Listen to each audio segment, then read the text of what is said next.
Bismillahirrahmanirrahim. Assalamualaikum warahmatullahi wabarakatuh. Kita awali perkuliahan Das Penjas pada hari ini dengan membaca basmalah bersama-sama. Bismillahirrahmanirrahim. Rabbi sohri sodri wa yasirli amri wahlul uqdatam min lisani yafqahu qawli. Rabbi zidni ilma warzuqni fahma. Baik, rekan-rekan mahasiswa yang saya banggakan, pada pertemuan yang ke-10 ini masa perkuliahan tahap kedua setelah EUTS, kita akan melanjutkan materi kali ini adalah implementasi model pendidikan jasmani. Bagaimana model pendidikan jasmani itu berkembang, terus mengalami adaptasi dan perubahan, sampai akhirnya ada nilai-nilai atau value yang diambil dari model penjas kekinian. Yang pertama, Pak Pungki ingin menyampaikan tentang pendidikan melalui gerak, education through physical. Nah, apa itu? Model pendidikan ini mengalami perkembangan zaman, ya. Kalau dulu memang pendidikan dengan menggunakan aktivitas fisik, ya, sebagai esensi dari pendidikan. Terus sesuai dengan perkembangan zaman, maka sekarang implementasinya adalah penjas itu diterapkan di masyarakat dan di sekolah. Jadi intinya itu, kalau education, pendidikan dengan aktivitas fisik, ya, kalau dibalik, fisik digunakan untuk mendidik. Nah, sesuai dengan perkembangan zaman, maka implementasinya penjas itu dimasukkan di dalam masyarakat dan di lingkungan sekolah. Seperti itu ya sederhananya. Selanjutnya, yang pertama, model pertama adalah movement education. Apa itu movement? Move, dari kata move, itu bergerak, berpindah, ya. Nah, hal itu mencirikan apa? Penguasaan gerak. Kalau bergerak, berpindah tempat, artinya harus menguasai gerak itu sendiri. Nah, gerak itu terbagi jadi dua, ya. Gerak terampil itu open skill maupun close skill. Apa itu open skill? Apa itu close skill? Kalau open skill artinya gerak itu bebas, tidak terprediksi, termanipulatif. Manipulatif itu kok datang, ya, shuttlecock datang.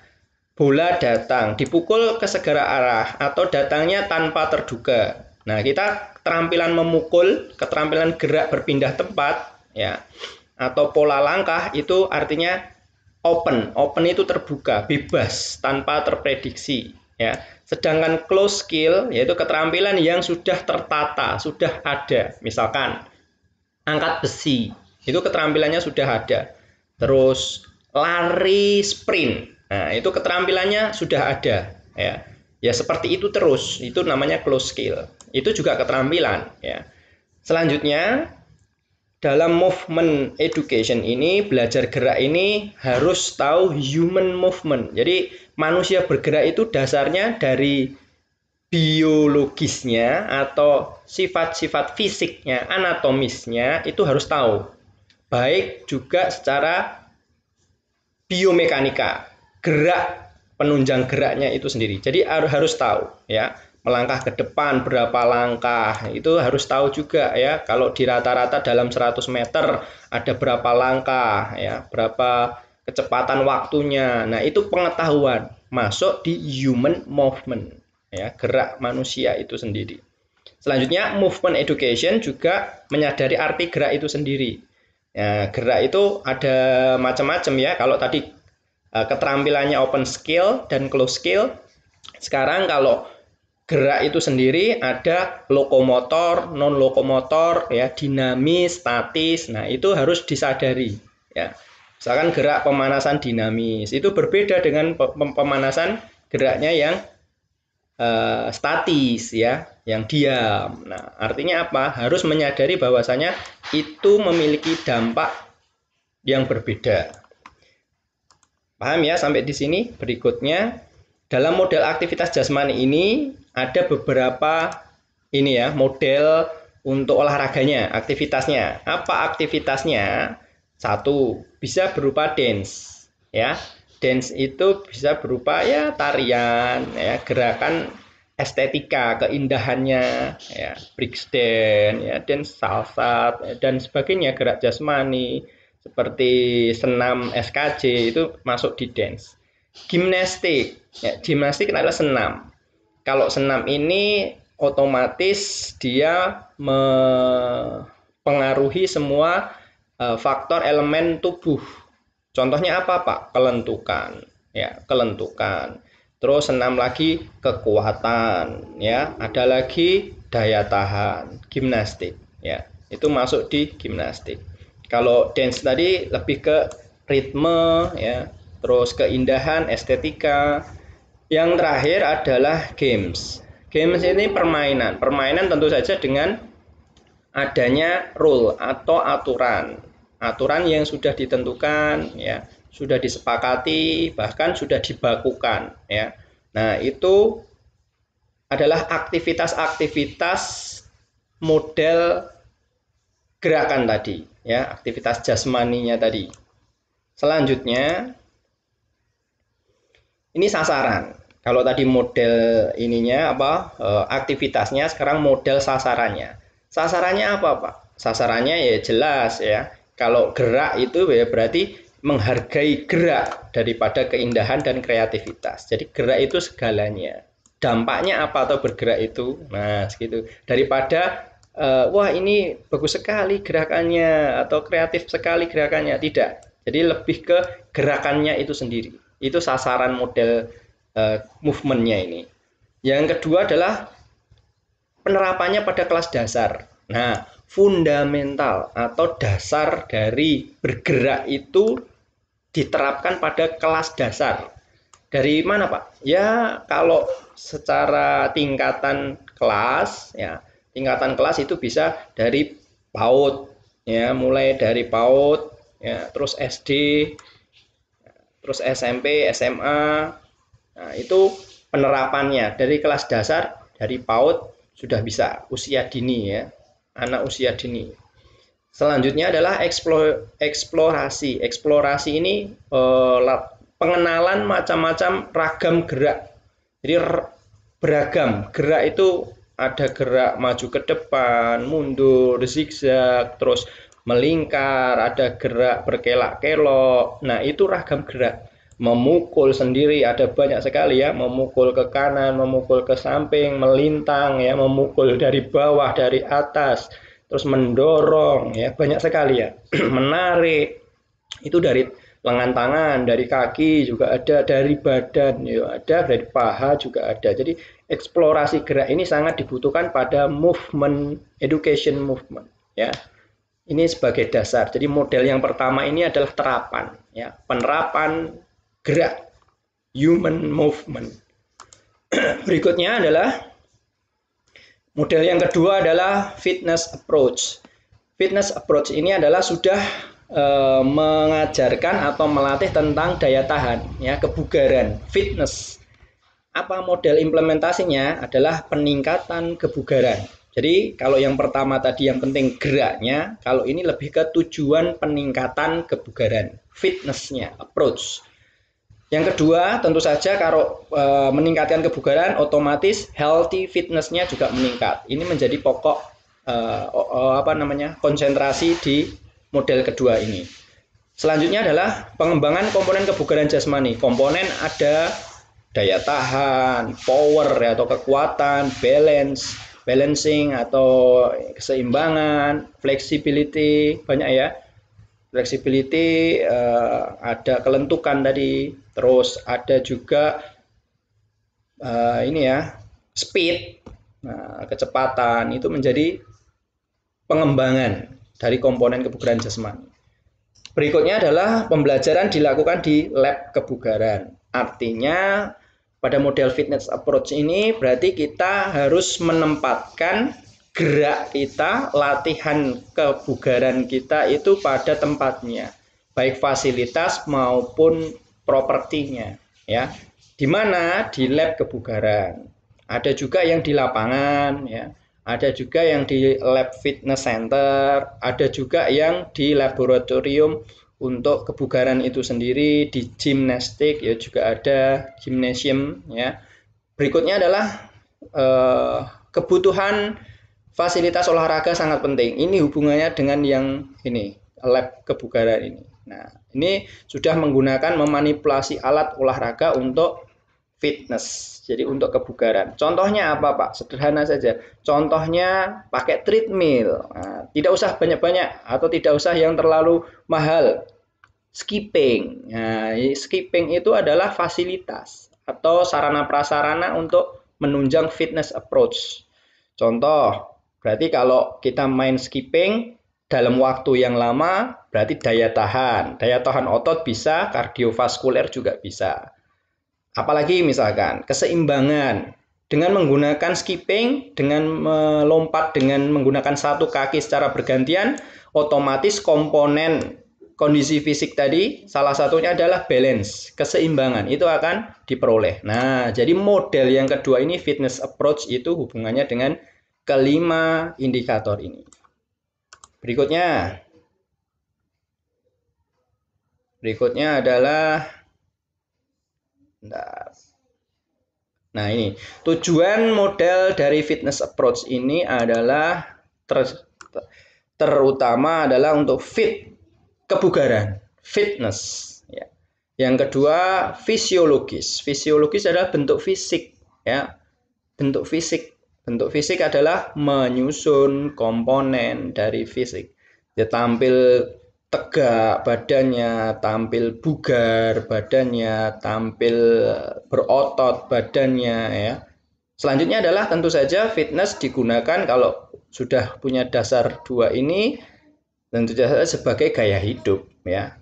Gaya hidup itu menunjang semuanya ya, dari aktivitas, meningkatkan produktivitas kerja dan meningkatkan semangat hidup. Jadi lifestyle ya, tujuan dari model fitness approach. Berikutnya sasarannya. Kalau tadi adalah tujuannya, berikutnya adalah sasarannya. Sasarannya apa? Kalau di dalam pembelajaran itu tentu saja ya peserta didik tingkatan dari sekolah dasar sampai menengah atas. Terus fokus di SMP SMA. Kenapa Pak? Karena di dasar tadi adalah pengenalan gerak ya, pengenalan movement education. Kalau di SMP dan SMA ini lebih ke daya tahan. Mulai diajarkan, dilatih untuk komponen-komponen kondisi fisik. Jadi fokusnya di sini. Selanjutnya apa? Selanjutnya sebagian terpisah dengan penjas. Artinya apabila fitness approach tadi dimasukkan di dalam jenjang satuan pendidikan, baik dari SD sampai SMA, itu sebagian dimasukkan dari kurikulum, dimasukkan di SMP dan SMA sebagai fokus, tetapi ada sebagian yang terpisah. Contohnya apa? Ada beberapa ya pelatih kebugaran, instruktur kebugaran, instruktur fitness. Nah, itu adalah bagian dari ini tadi, terpisah dengan pendidikan jasmani. Karena sudah masuk apa? Sudah masuk di lifestyle, ya, gaya hidup. Nah, seperti itu. Berikutnya adalah ini tujuan. Yang ketiga adalah academic discipline approach. Nah, model implementasi penjas yang menekankan pada aspek akademis. Akademis itu berarti lebih ke pengetahuan secara teoritik ya. Nah, di jenjang ya S1 ya. Strata 1, tingkatan 1. Di mahasiswa ya, kalian ini berarti masuknya di ini academic discipline approach. Terus apa toh tujuannya? Itu penampilan olahraga dan aktivitas fisik memperhatikan. Jadi diperhatikan ya. Jadi penampilan olahraga, penampilan itu apa Pak definisinya? Penampilan olahraga itu berarti penguasaan keterampilan ya. Terus aktivitas fisik itu apa? Berarti aktivitas fisik itu berarti adalah praktek atau implementasi di cabang olahraga. Jadi kalian di pendidikan olahraga ini adalah diajarkan tentang bagaimana secara teoritis penampilan tadi, secara teori kalian menguasai konsep dasar ya, konsep teorinya dan juga aktivitasnya, aktivitas gerak fisiknya dari cabang olahraga yang ada. Itu ya. Jadi fokus di academic discipline approach. Disiplinnya apa? Olahraga. Olahraga tentang apa? Akademik. Akademik menguasai tentang penampilan dan aktivitas. Terus foundation of physical education. Foundationnya dasar. Dasar pendidikan olahraga atau pendidikan gerak atau pendidikan fisik. Ya, kalian diberi dasar-dasar penjas. Ya.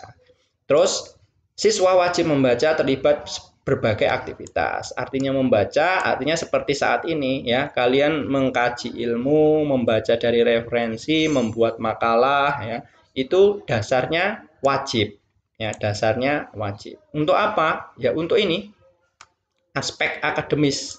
Kalian akan menjadi akademisi ya. Itu ya. Terus untuk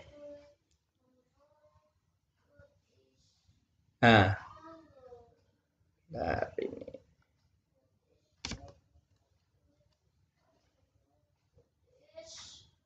Nah, tujuannya apa?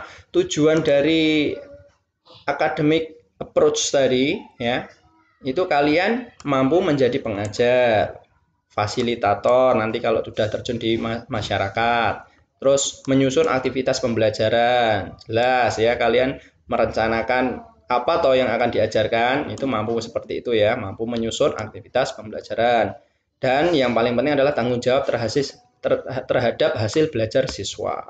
Jadi satu, kalian mampu mengajar. Dua, menjadi fasilitator di masyarakat, menyusun aktivitas pembelajaran, dan memiliki tanggung jawab dari KHS kalau mahasiswa ya. Kalau tingkatan mahasiswa, kalau di jenjang SD sampai SMA itu berarti namanya raport atau laporan hasil belajar. LHB, laporan hasil belajar. Berikutnya yang keempat modelnya adalah social development model. Nah, apa itu sosial? Sosial itu jelas berarti hubungannya dengan manusia. Ya. Nah, hubungannya dengan manusia. Nah, manusia itu berarti kan makhluk individu, makhluk sosial. Berarti pendekatannya harus humanistic education. Pendekatannya harus memanusiakan manusia ya. Apa contohnya? Ya, perlakukan siswa sebagai makhluk individu. Jadi manusia satu dengan manusia yang lain, yang disebut siswa atau peserta didik tadi itu dipandang sebagai makhluk individu yang berbeda tentunya ya. Individu itu berarti satu dengan yang lain itu berbeda, baik secara fisik, keterampilan, kemampuan kognitif, dan juga sosialnya. Nah, itu dasarnya dulu. Selanjutnya penekanan perkembangan individu daripada akademik. Nah, kalau sosial ini lebih konsen pada pengembangan individu. Apa Pak contohnya? Contohnya apa? Sederhana saja, dari sikapnya. Sikap itu apa Pak? Indikatornya gampang ya, ada beberapa yang model kategori, misalkan disiplinnya. Individu satu dengan yang lain berbeda. Nah, itu lebih ditekankan. Tanggung jawabnya individu satu dengan yang lain berbeda. Itu lebih ditekankan daripada apa? Akademik, kemampuan kognitifnya, pengetahuannya. Nah, bagaimana individu yang kurang bertanggung jawab itu dijadikan lebih bertanggung jawab. Kurang disiplin dijadikan lebih disiplin. Nah, seperti itu ya, social development model, pengembangan model-model sosial ya. Terus social development model. Ya, ini berarti sikap care, peduli ya. Sikap peduli dengan teman, antar teman. Nah, seperti itu lebih bagaimana kita menciptakan itu. Nah, kita akan lihat berikutnya. Nah, tujuannya apa kok social development model ini diberikan? Ya, tentu saja untuk mengatasi permasalahan kehidupan sosial, konflik sosial ya. Contoh sederhana, misalkan satu peserta didik dengan peserta didik yang lain terjadi konflik. Nah, itu bagaimana kita menyelesaikannya, mengatasi permasalahan, problem solvingnya bagaimana. Nah, itulah tujuan dari social development model. Terus, memperoleh kehidupan pribadi. Artinya apa? Secara pribadi, manusia itu memiliki sifat ingin bahagia, ingin senang, ya. Nah, makanya approach-nya ini adalah modelnya ini adalah latihannya adalah bagaimana seorang pendidik menyajikan setiap individu atau peserta didik itu memperoleh hasil yang maksimal, kebahagiaan. Contoh sederhana apa, Pak? Nah, ketika peserta didik itu kurang disiplin, kita memberikan treatment atau pelatihan tentang kedisiplinan dengan cara di pembelajaran. Nah, ketika suatu waktu dia menjadi orang yang lebih disiplin, nah maka kehidupan pribadinya dia akan menjadi lebih baik. Itu artinya kita berhasil melakukan social development model. Seperti itu ya. Berikutnya adalah memberi kontribusi terhadap lingkungan sosial sekitar. Nah, ini ya. Kontribusi itu artinya setelah ini tadi berhasil memberikan treatment atau memberikan model sosial yang berhasil dalam pembelajaran, maka akan dapat memberi kontribusi, mempengaruhi terhadap lingkungan sosialnya. Tidak hanya di sekolah saja, nanti akan berdampak di lingkungan keluarga ketika sudah kembali ke keluarga di rumah, ataupun nanti ke lingkungan sosialnya, masyarakatnya, ya, di kampungnya, itu akan memberikan dampak yang luar biasa. Itu maksudnya. Selanjutnya adalah model berikutnya. Sebentar, ini yang akademik, tujuan sosial, ini itu sudah. Nah, ini ada tingkatan pada perkembangan sosial itu ada 6 ya. Sebelum mencapai peak ya, peak puncaknya ini leadership itu diawali dengan irresponsibility. Apa itu irresponsibility? Irresponsibility adalah ketidakpedulian atau tidak bertanggung jawab ya. Nah, itu menuju lagi ketika kita sudah melakukan treatment dengan model pengembangan self control. Jadi self control ini adalah pengendalian diri ya. Kita memberikan treatment pengendalian diri. Bagaimana anak tersebut memiliki self control ya. Oh, kalau ini tidak bertanggung jawab, ayo coba tanggung jawab. Ayo coba melakukan ini. Ayo kamu bertanggung jawab dengan tugasmu, misalkan seperti itu ya. Selanjutnya apabila sudah self control ini berhasil, maka kita akan naik ke tangga berikutnya, involvement ya. Nah, involvement ini adalah partisipasi ya, partisipasi, keikutsertaan. Keikutsertaan, oke, saya ikut. Nah, ketika sudah tadi mengerjakan tugas, baiklah saya akan mengerjakan tugas, maka akan naik lagi ya, self responsibility. Dia akan mempunyai tanggung jawab terhadap apa? Dirinya sendiri, minimal dengan tugasnya tadi. Setelah dia ikut serta mengerjakan tugas dan tanggung jawab dengan dirinya sendiri, maka dia akan naik ke tangga berikutnya. Saya sudah bertanggung jawab, saya sudah mengerjakan tugas, maka tahapan caring. Care itu adalah peduli. Dia peduli dengan temannya. Ayo, kamu juga bisa. Saya saja sudah bisa. Ya, ayo lakukan, kerjakan tugasmu. Saya bantu kalau tidak bisa, misalkan seperti itu. Maka dia akan memasuki atau menaiki peak-nya tadi. Peak puncaknya tadi apa? Leadership, kepemimpinan. Ketika seorang sudah mengalami 6 tingkatan perkembangan sosial, maka dia akan menjadi seorang leader, pemimpin ya. Karena dia sudah tuntas dengan dirinya sendiri. Berikutnya adalah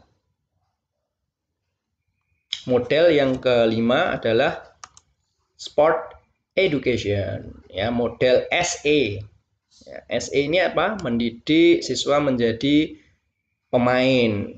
Pemain itu bukan pemain hanya sekedar pemain dalam permainan ya, tetapi pemain itu adalah mendidik secara utuh dan sesungguhnya ya. Jadi pemain itu baik pemain secara individu di kecabangan olahraga di kehidupan sosialnya dan di pendidikannya. Dia jadi pemain, pelaku. Ya, kalau di pendidikan akademik dia menjadi pemain yang tuntas atau dapat mengerjakan tugas-tugas ya dengan tuntas, nilainya bagus. Nah, seperti itu ya notabe dari pemain. Berikutnya memiliki keterampilan yang mencukupi untuk berpartisipasi dalam permainan secara memuaskan. Ya. Nah, keterampilan ini tadi kalau ini secara menyeluruh ya, pemain menyeluruh baik pengetahuan, keterampilan dan sikapnya, tapi kalau ini keterampilan ya. Untuk apa? Untuk mengikuti permainan ya. Jadi apapun dia nanti ketika diberi model apapun dia akan terampil ya. Terampil apa untuk mengikutinya. Misalkan apa Pak? Dalam mata kuliah sepak bola misalkan. Dia diberi materi tentang tendangan long pass ya, long pass, umpan jauh. Umpan jauh dia akan terampil, dia akan mampu melihat, ya, mengamati dan mempraktekkan dalam permainan itu, dalam materi itu secara memuaskan. Itu namanya memiliki keterampilan. Selanjutnya adalah dapat melaksanakan strategi secara tepat sesuai dengan kompleksitas permainan. Melaksanakan strategi, ya, tepat. Artinya, ya kalau diperintahkan A, ya dia mengerjakan A. Dan dia memiliki ini kompleksitas permainan. Kompleksitas itu adalah tingkat kesukaran, kompleks ya.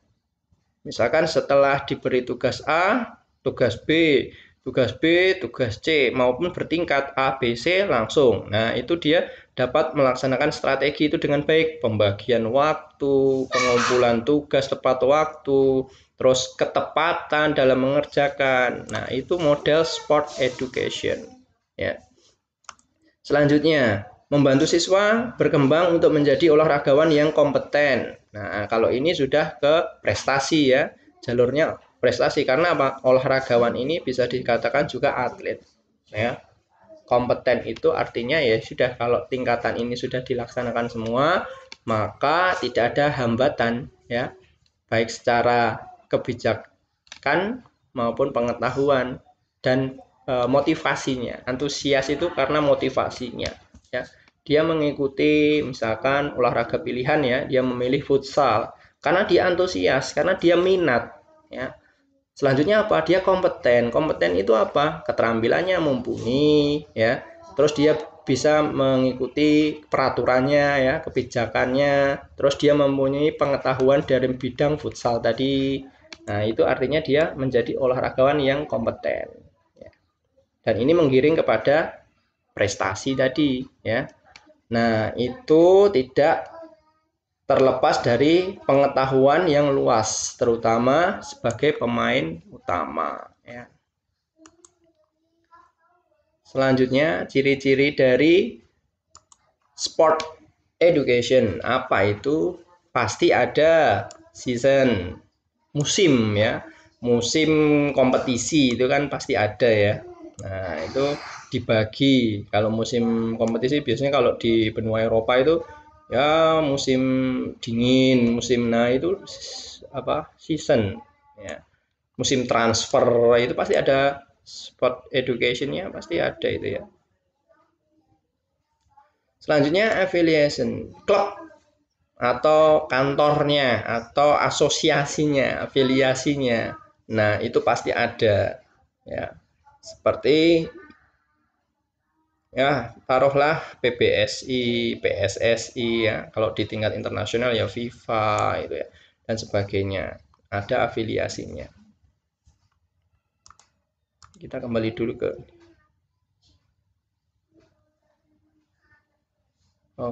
model venture nanti terakhir, adventure terakhir. Kita lanjutkan ini dulu.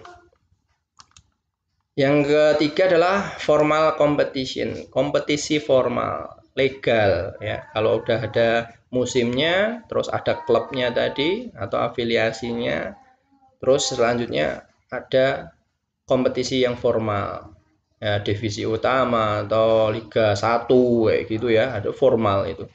Terus culminating event, jadi ada puncaknya, culminating event, ada apa ya istilahnya ya, musimnya atau kalendernya ya, terus pengumpulan eventnya, terus ada puncaknya, culminating eventnya. Selanjutnya adalah keeping record, pasti ada rekor ya. Rekor itu ya sudah intinya, misalkan ya klub sepak bola Juventus ya membuat dalam satu musim ya, Juventus affiliation-nya misalkan, terus ikuti musim Liga 1 formal competition-nya, musim yang kedua misalkan ya, tahun yang kedua, terus ada sudah selesai tinggal satu pertandingan ya untuk perolehan poin. Nah, poin itu nanti misalkan poin itu paling tinggi, terpecahkan ya, belum pernah dipecahkan sebelumnya. Juventus memecahkan rekor perolehan poin tidak terkalahkan dalam satu musim. Nah, artinya itu mencetak rekor, pasti ada seperti itu. Ataupun nanti dengan gol terbanyak ya, seperti itu. Pasti ada pemecahan rekornya. Atau dengan musim tercepat atau bagaimana ya. Intinya pasti ada nanti pemecahan rekor. Ataupun kalau tidak ada ya pasti nanti ada sesuatu hal yang menarik. Misalkan kartu merah terbanyak dalam satu musim. Nah, seperti itu. Ya, jadi pasti ada ya.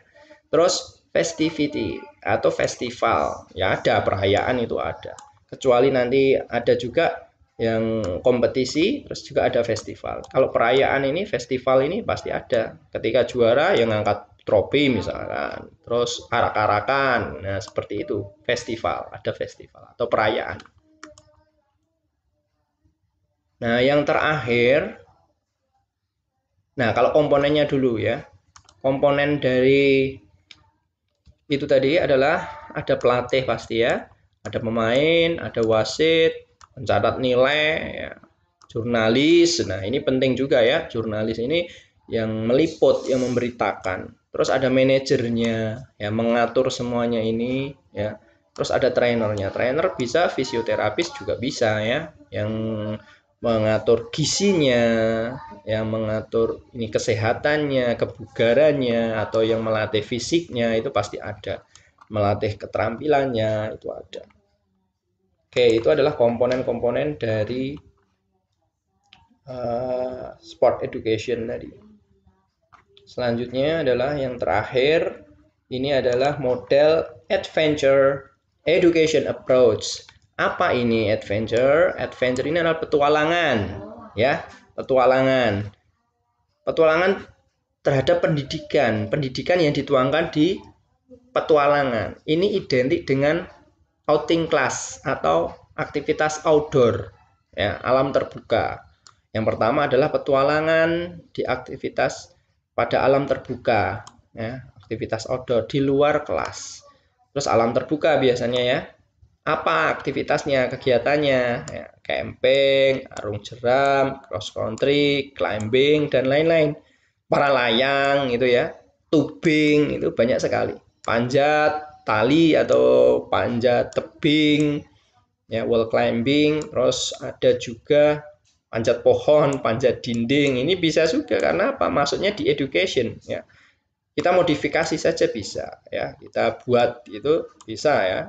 Karena aktivitas ini penting. Kenapa penting? Kembali lagi ke development ini tadi, geraknya, dasarnya. Jadi diberikan pengalaman yang sebanyak-banyaknya untuk memanipulasi gerak. Nah, itu memberikan dasar yang kuat nanti. Termasuk memanjat. Keterampilan memanjat ini sangat penting karena apa? Pasti ya kekuatan otot lengan tangan, ya keberanian, terus kaki itu kan juga mempengaruhi. Nah, ini bisa diterapkan di sekolah. Oke, itu saja untuk diskusi berikutnya. Nanti kalian akan membentuk kelompok ya untuk diskusi. Terus tugasnya adalah membuat makalah. Buat makalah pada materi 6 model dari pendidikan jasmani ini ya, dari pendidikan jasmani ini. Terus dengan ketentuan 6 lembar. Ya, tidak usah pakai cover ya. Spasinya 1,5. Fontnya adalah areal ya. Ukurannya ya 12 ya. Terus satu kelompok itu 10 orang. Nanti silahkan diupload di psikologi di dasar-dasar menjas ya, pada folder pertemuan ke-10. Nanti judulnya adalah tugas diskusi kelompok. Baik, itu saja, semoga menjadi ilmu buat kita. Silakan nanti dikerjakan sebaik-baiknya, terus materi ini dipahami, dipelajari, diputar lagi. Apabila ada yang ditanyakan atau perlu kita diskusikan, boleh langsung disampaikan di kolom komentar atau kolom diskusi lewat grup WhatsApp. Baik, subhanakallahumma wa bihamdika asyhadu alla ilaha illa anta astaghfiruka wa atubu ilaik. Alhamdulillahirabbil alamin. Assalamualaikum warahmatullahi wabarakatuh.